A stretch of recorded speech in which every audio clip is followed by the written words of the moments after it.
दोस्तों 3067 BC यानी कि आज से लगभग 5200 साल पहले महाभारत का युद्ध हुआ, जो कि लगभग 18 दिनों तक चला।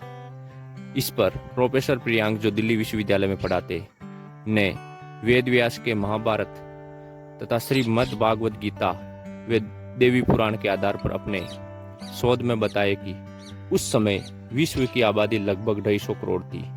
इस युद्ध में लगभग 1,66,00,000 लोग मारे गए और इस युद्ध में 17 तरह की वॉर स्ट्रेटजी रची गई।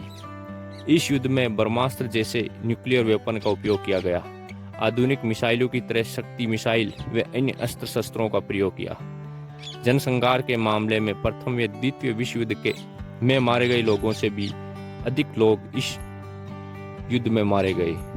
कौरवों और पांडवों दोनों पक्षों की ओर से लगभग 78 साम्राज्यों ने इस युद्ध में भाग लिया और इस युद्ध में अर्जुन ने 18 दिनों में लगभग 9 करोड़ लोगों को मारा और भीष्म पितामह ने अपने धनुष से लगभग 10 करोड़ सैनिकों का वध किया। दोस्तों, कुछ लोग महाभारत को महज एक काल्पनिक कहानी के रूप में बताते हैं, लेकिन दोस्तों इस महाभारत के आधार पर जब अमेरिका की एक साइंटिस्ट रिसर्च कंपनी ने यहाँ पे, जो कि कुरुक्षेत्र, जो आधुनिक हरियाणा का करनाल, पानीपत और सोनीपत का एरिया आता है, वहाँ पर जब आकर रिसर्च किया तो पता चला कि यहाँ पर पहले यानी कि लगभग 5000 साल पहले परमाणु युद्ध हुआ था।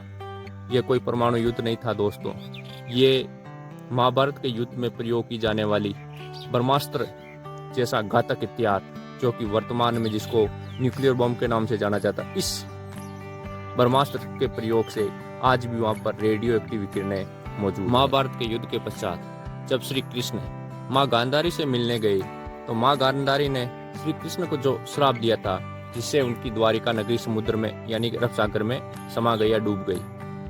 इस कहानी के आधार पर 1983 में कुछ शोधकर्ताओं ने अपने समूह के साथ अरब सागर में डुबकी लगाई द्वारिका नगरी को खोजने के लिए। दोस्तों, जब वो 150 फीट की गहराई पर पहुंचे तो वो ये देखकर आश्चर्यचकित हो गए कि एक ऐसा पूरा का पूरा शहर, जो आधुनिक शहरों को मात देता है, खतरनाक आर्किटेक्चरिंग द्वारा ये बना हुआ शहर महाभारत में वर्णित द्वारका नगरी से मैच करता है। दोस्तों, 1983 में यह खोजा गया शहर भगवान श्री कृष्ण ने बसाया था, जिसमें भगवान श्री कृष्ण निवास करते थे। उन शोधकर्ताओं ने पत्थरों और मूर्तियों के नमूनों की कार्बन डेटिंग के जरिए पता लगाया कि यह शहर महाभारत काल का है, यानी कि लगभग 5500 वर्ष पुराना है। दोस्तों, लगभग 5500 वर्ष बीतने के बाद ये पानी में डूबा हुआ शहर ज्यों का त्यों खड़ा है। यहाँ की इमारतें, मूर्तियाँ तथा अन्य सामान वैसा का वैसा पड़ा है और ये नगरी आधुनिक शानदार शहरों को भी मात देती है।